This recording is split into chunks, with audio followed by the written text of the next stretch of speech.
When talking about an emerging case, it can be very difficult to keep the facts straight. It's natural for anyone with information to go on social media and tell the world what they know. It can be difficult for some people to sift through all the noise between facts and rumors. Some people would tell you that these cases should never be talked about until they're resolved, but as it pertains to a case that needs signal boosting, especially one where the victim has yet to be found, I think speaking about it is necessary, and many of you have reached out asking for us to shine a light on this one. Because of this, we'll be largely sticking to official sources today while the investigation is ongoing. This is a story that needs to be told about a poor girl who has been missing for over a year. Please stick with us while we tell you about Neziah Harris. Neziah Harris was born on September 16, 2010 in Detroit, Michigan. From the outside, she lived a fairly normal life. She was a straight-A student at J.E. Clark Preparatory Academy. Like many girls her age, she was active on social media, especially TikTok. According to the 7 Mile Radio podcast, Neziah's birth was the product of a workplace affair. Her father, Mervyn Jennings, was married at the time, and he and his wife were going through a rough patch heightened by his alcoholism. Neziah's mother, Chantel, was also using drugs at the time and was considered a party girl. According to Mervyn, the pair signed away their parental rights to Neziah's maternal grandmother, Annette Harris. He said that he did this to protect his wife's feelings, as well as to make sure that Annette was able to get the assistance she needed to care for Neziah. Mervyn claimed that he visited Neziah when he could and even provided support for his young daughter. Allegedly, he lost contact with Neziah and Annette when they moved away during one of his many medical procedures. According to Mervyn, he had a heart condition that required surgery. At the time of our story, 13-year-old Neziah and Annette lived together in Detroit. She was a beautiful young girl who often wore her dark hair in braids. But despite outward appearances, Neziah's life was far from normal, and she was in an incredibly dangerous situation. Neziah's aunt, Shannon Harris, had a relationship with a man named Jarvis Butts. Now, Jarvis had a history of predatory behavior with women and young girls. He would find women with young daughters and then build a relationship with them over time. Then he would prey upon the minors and tell them to keep it a secret. He himself had fathered multiple children, including Neziah's young cousins. The earliest instance of this behavior was in 2005, which he was subsequently convicted for. When he was released from jail, he was put on the registry. 2012 to 2014, he targeted a child between 8 and 10 years old. His third victim was between 4 and 6 years old when he did the same to her from 2015 to 2017. Jarvis infected this girl with chlamydia. Some sources state that she was his biological daughter, and others claim that she was the daughter of his girlfriend at the time. Neziah was Jarvis's fourth victim, and she was 11 when he began assaulting her. Some family members didn't want him around Neziah for obvious reasons. His reputation preceded himself, but their warnings went unheard. Between 2015 and 2022, Jarvis has had at least 5 CPS reports made against him detailing inappropriate conduct with children. Shannon was aware of these reports and even confided in other family members. 2 of these reports were made by a pair of her relatives. The first was Jernell Smith Holland, who is said to be Shannon's aunt and Neziah's great aunt. During a birthday party in February of 2022, Jarvis lured Neziah and another unnamed minor girl into an isolated place and assaulted them. Jernell learned about the attack from Shannon and urged her niece to make a CPS report. Shannon said she would, so Jernell trusted that all would be taken care of, but it wasn't.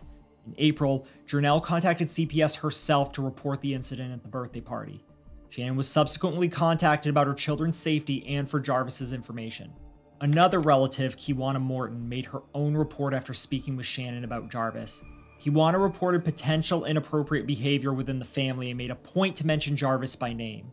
He was interviewed for these accusations, which he denied. They also spoke with the unnamed girl in Kiwana's report and searched the home.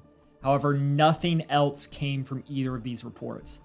Later questioned by the press, CPS didn't provide any insight of further action taken to protect Neziah or of their investigation of Jarvis. Like in many preventable cases we've covered, it seems as if the information was recorded, filed away, and forgotten about. While at least some steps were taken for the unnamed girl in Kiwana's report, none were taken for Neziah. CPS did alert the Detroit Police Department about concerns for her safety, but they didn't follow up. Between 2023 and 2024, Shannon and Jarvis had broken things off. He was still in her life as the father of her children, and by extension, in Neziah's life too. And to be clear, we have heard accounts that he was referring to Neziah as his niece even after the fact. Despite quickly moving on and even becoming engaged to another woman, he continued to see Neziah in secret. On January 9th, 2024, Neziah stepped off her school bus on Cornwall Street in 3 Mile Drive. She was never seen by her family again. CCTV caught footage of Neziah getting on the school bus in the morning and leaving her campus later that day. Her bus driver saw her get off at her usual stop. Earlier that day, Neziah used her school-issued tablet to message Jarvis. The text read as follows: "Don't forget, be there before 3. I will let you know when I'm leaving the school. If you're not there, I will wait." She followed up with, "Send okay if you see the message so I can delete your number." Jarvis replied, "Okay." Neziah also took this picture of herself, which would be the last picture of her taken alive. Annette Harris reported her granddaughter missing the following day on January 10th. She was and still is criticized for her delay in taking action, but she wouldn't be the only one. The Detroit Public Schools Community District tried handling the investigation on their own. They thought it was just a teenage runaway case and that they could get Neziah home by themselves. School resource officer Derek Wolf was assigned to the case. Annette was puzzled as to how Neziah could disappear between her school bus stop and her front door, as the bus stop was only a short walk from her house. On February 13th, the community district turned to the Detroit Police Department when they realized it was beyond their expertise. Mind you, it took an entire month for this change to happen. Investigators spoke to Neziah's friends and classmates, hoping to gain some kind of lead, but the students that knew her well did not share anything useful at first. But eventually, their silence broke. It's unclear how much Neziah confided in her friends.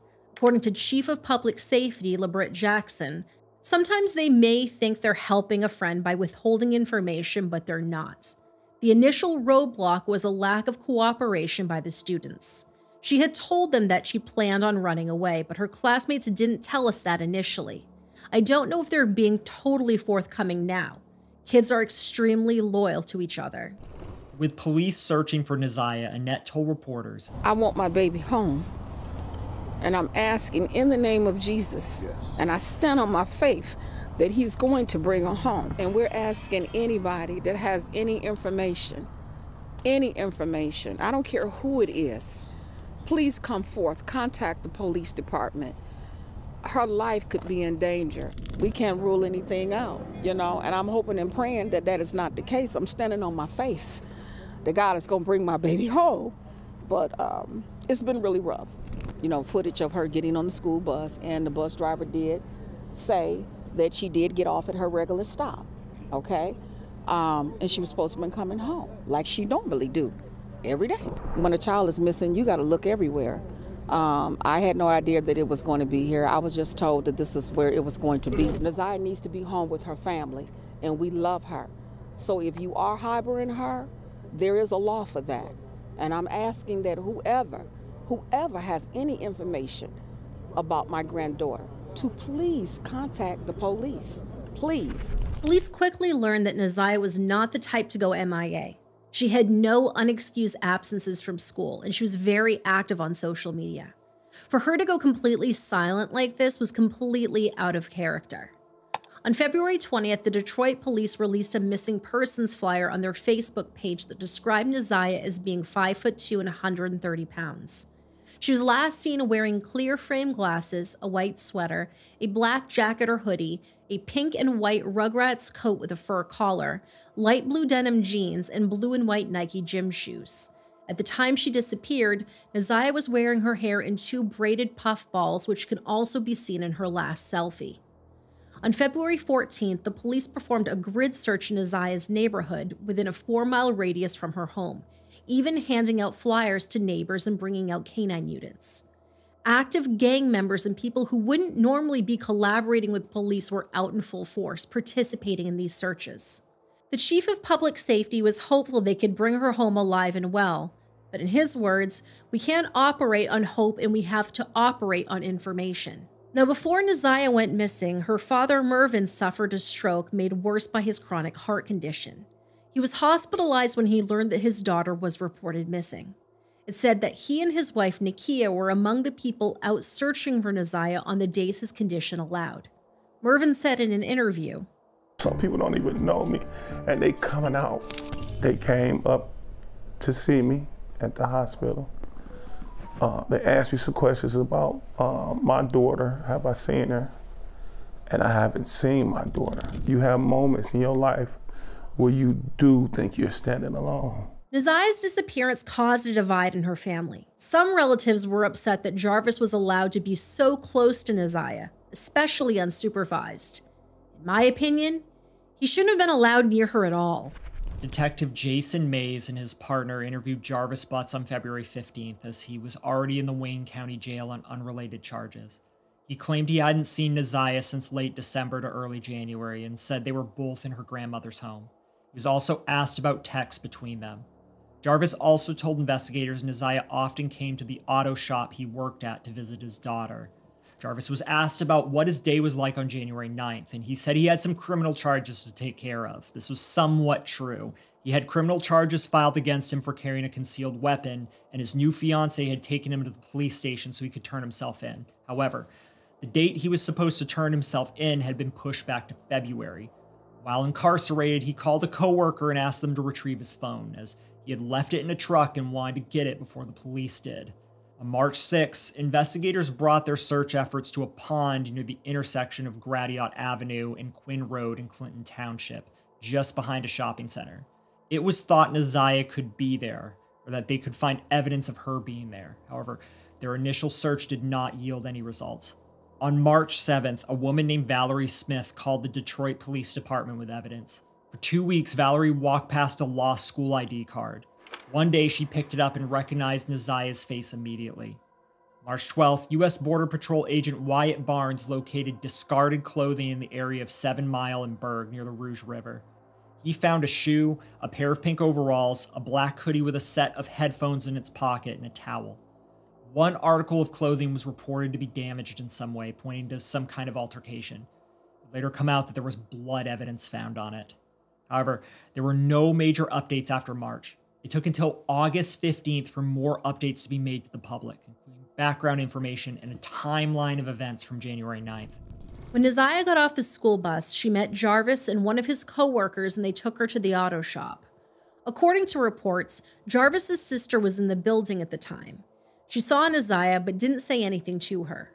Jarvis, Neziah, and the co-worker later went to Ypsilanti before returning to the auto shop.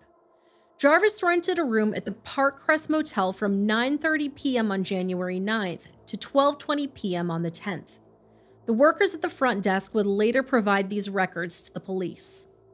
Jarvis's phone was tracking his location during this entire period and placed him near the Rouge River on January 10th, after Neziah went missing and before her clothes were found. Investigators found many text messages between Neziah and Jarvis of an explicit nature, which we're not going to read for you.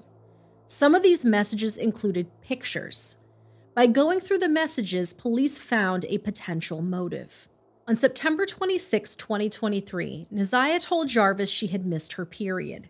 She had taken a pregnancy test before and it had come back negative, but she needed to test again and didn't have the money to buy another.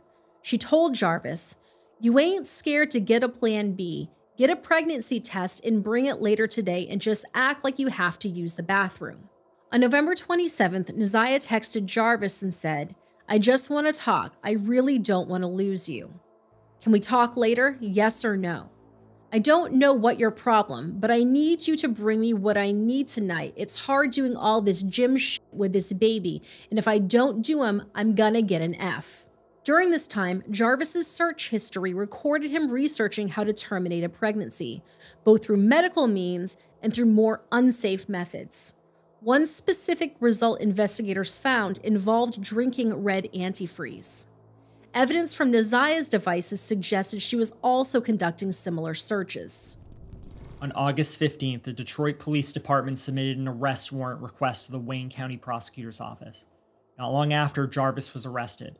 At first, it was thought that the arrest was tied to Neziah's disappearance, but this wasn't the only reason. Prosecutor's office was building its case against Jarvis for all his past assaults against children. On September 26th, the Detroit Police Department announced that they were pivoting from a missing persons investigation to a homicide investigation. Although her physical body was never recovered, the police and the prosecutor's office felt there was enough evidence to show that Neziah was no longer alive. Prosecutor Kim Worthy said in a statement, "The evidence in this case will clearly show that the defendant's alleged actions were beyond predatory. They were vulturous. He groomed and preyed upon Neziah with expertise. It will prove that he killed young Neziah after he found out she was pregnant at 13 with his child." That same month, Prosecutor Worthy addressed the public in a press conference where she summarized the investigative efforts and the plans moving forward. She also gave a warning to any parents that were listening to her.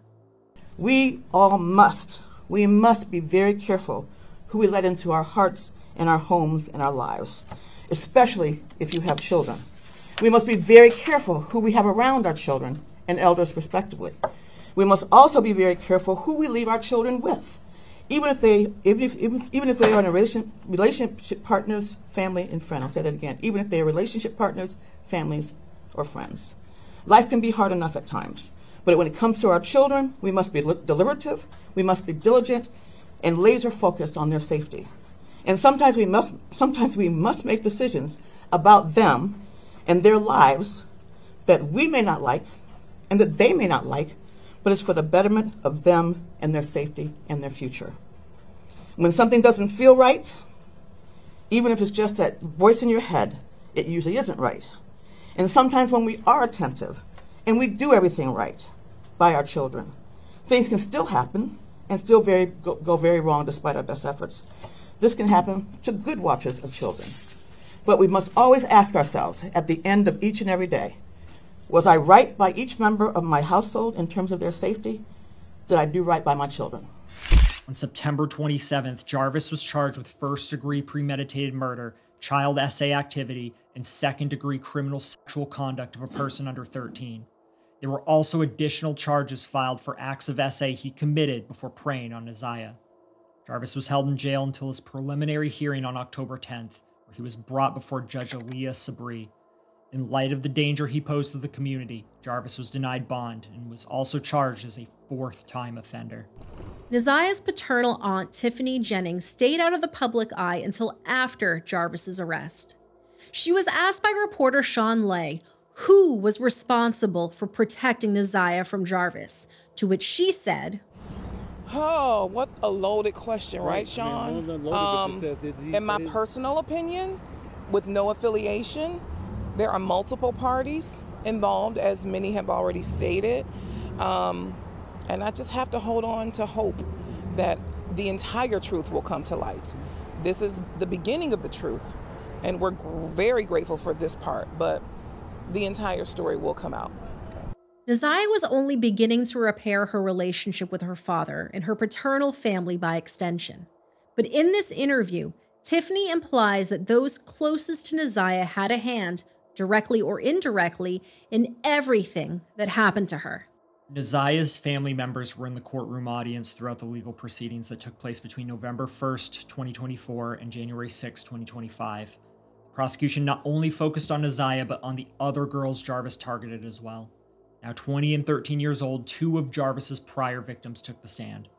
Jarvis's co-worker, Cordell King Wright, who was also incarcerated at the Wayne County Jail for unrelated charges, was brought in as a witness. He testified that he and Jarvis had picked Neziah up on their way back from AutoZone and brought her back to the auto shop on the 9th. He said he did not see her after that day. Jarvis's sister, Tiwana Butts, also testified that she was at the auto shop on January 9th and saw a little girl getting in and out of Jarvis's white Cadillac Escalade. She later realized that this little girl was Neziah. Tiwana also was able to identify some of the clothes that Neziah was wearing that day. Jarvis's former fiancée, Tashiana Davis, was among the prosecution's witnesses. As we mentioned earlier, she was his ride to the police station when he had to turn himself in. She testified he was always protective of his phone because he was a habitual cheater. She stayed with him despite these affairs because she saw him as good with kids. Yes, you heard that correctly. In addition, one of Jarvis's former girlfriends said he borrowed her car on January 9th. When she got the car back, she found a pair of glasses inside. They were identical to the set Neziah often wore. Testimonies from investigators furthered the case against Jarvis. The text messages between Neziah and Jarvis were presented in court. The earliest were dated back to September of 2022. Neziah would have only been 12 years old. In one exchange, Jarvis visited the Harris house when no one was home. He told Neziah he left with a pair of her underwear. He solicited Neziah for explicit pictures of herself, made sexual advances, and guilt-tripped her when she wouldn't do what he wanted. In the end, Judge Elias Sabri had harsh words for Jarvis and everyone that failed Neziah. Stand up. You've been sitting over there for 4 days with your head down, sitting between and behind your attorneys with your mask on and taking vigorous notes. I want you to pay attention and listen to everything I have to say. I have been trying to figure out for the last 5 days, you. At one point, I thought you were cognitively impaired in the beginning of this exam. And then maybe you had the brain of a 10-year-old, and that's why you were doing such things. But as I heard more and more testimony, you're just a true definition of a problem. Watching you laugh and brag about all the women you have with different women and the children and the girlfriends, and making babies to groom them, and having them in your presence, and cleaning up, quote, cleaning up your shop, and the little girls around you, has landed you here today. You groomed Neziah. You played mind games with her. We all heard that. You controlled her emotionally. She was exposed to so much at such a young age. The text messages between you two were disgusting to hear. And to think that she had you saved in her phone as bae for life. Neziah deserves so much more. And while I mentioned other people that failed her, Jarvis Butts, you are the monster in this whole picture. She did deserve love from her parents and everyone who was in her life. She was ignored, she was neglected, and you took complete advantage of that. She wanted someone to love her, and she will never know what that feels like. Your children deserve more.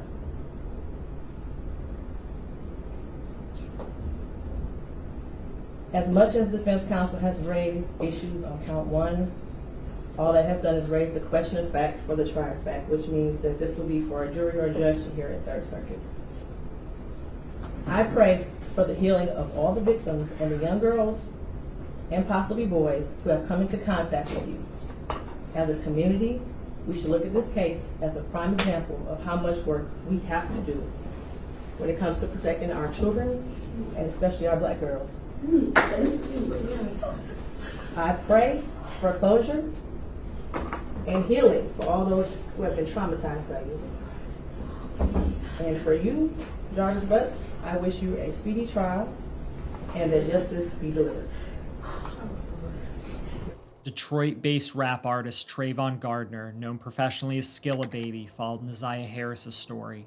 When the news broke that Neziah was officially declared dead, Skilla Baby mourned her loss. He made a post on his Instagram where he announced that he was willing to cover the entire cost of a memorial service for Neziah. His account still exists, but it's been wiped of all activity. There are still some screenshots of this particular post. Neziah's cousin Roxy confirmed that many celebrities, including Skilla Baby, had reached out to her. She told reporters, "My goal was to make sure Neziah Harris's story reached worldwide, and it reached worldwide because this isn't only happening in the city of Detroit, but it's happening everywhere. Now more women and more young girls are speaking up, and that was my ultimate goal for not only Neziah to get justice, but for every young girl and every young woman who has ever been sexually abused to get justice." In addition, Mark DeAndre of the 7 Mile Radio podcast used his platform to help spread Neziah's story across Detroit as early as February of 2024. Mark interviewed family members during his live segments, including Neziah's biological father, Mervyn Jennings. At first, Mark worked closely with Neziah's cousin, Roxy. But Mark and Roxy parted ways in January of 2025. She shared the following post on her Facebook account, which reads in part, "I regret to inform you all with a very heavy heart that I am no longer associated or part of the 7 Mile Radio team with Mark due to irreconcilable differences. Please respectfully refrain from sharing any social media content associated with 7 Mile Radio with me. This decision was not an easy decision to make. However, it is best for me in my current journey in life at this time. I wish you the best in all of your future endeavors. Thank you for your gracious support and understanding." We mentioned 7 Mile Radio podcasts earlier in this episode, but there are a lot of creators such as Black Girl Gone and Shanitra Speaks that have done deep dives into the parts of the case that the media hasn't covered, such as Naziah's family dynamics and the rumors that have been unfolding on social media. Since we can't corroborate some of what's been said with official sources, we won't be covering those points today. However, if that's something that interests you, we'll be sure to link their channels for you to check out. In February of 2025, the Department of Health and Human Services released a lackluster official statement. It read, "Our hearts go out to the family and friends of Naziah Harris. While we can't discuss specific cases due to state and federal laws, MDHHS is deeply committed to ensuring the health and safety of all children." There were many petitions created on Change.org seeking justice for Naziah. One of these was created by Tamara Liberty Smith, Vice Chairwoman for the Detroit Board of Police Commissioners, and also Mervyn Jennings' friend of 35 years. She included an open letter to Child Protective Services, which read, "The safety and well-being of our children must be our utmost priority. Recent events have highlighted a critical gap in the enforcement of CPS rules, allowing children to remain in environments where their safety is compromised by known violators of these rules. Naziah Harris's tragic passing underscores the need for immediate action. Her life was cut short because a known pedophile was allowed to have contact with her despite existing CPS guidelines intended to prevent such scenarios. We believe that this tragedy could have been avoided with stricter enforcement and oversight. We urge CPS to 1. Review and strengthen policies. Reevaluate current policies related to the custody and care of children who may be exposed to known pedophiles, ensuring that these policies are robust and comprehensive. 2. Enhance monitoring and compliance. Increase monitoring and enforcement efforts to ensure compliance with CPS rules, particularly in cases where a child's safety may be at risk. 3. Implement mandatory reporting and accountability measures. Establish mandatory reporting and accountability protocols for caregivers and guardians who knowingly place children in unsafe environments. 4. Provide better support and resources. Offer more support and resources for families and caregivers to make informed decisions that prioritize the safety of children. Tamara's petition currently has over 30,000 signatures and is still open today. We'll have it in the description and the pinned comment below. There are other petitions out there on the web that are advocating for the arrest of Naziah's grandmother Annette and her aunt Shannon as they allowed Jarvis into Naziah's life. Jarvis is scheduled to go to trial on October 6, 2025. He's facing a maximum sentence of life in prison without the possibility of parole. However, as he's yet to go to trial, he is considered innocent until proven guilty in a court of law. Naziah's father, Mervyn Jennings, died in August of 2024.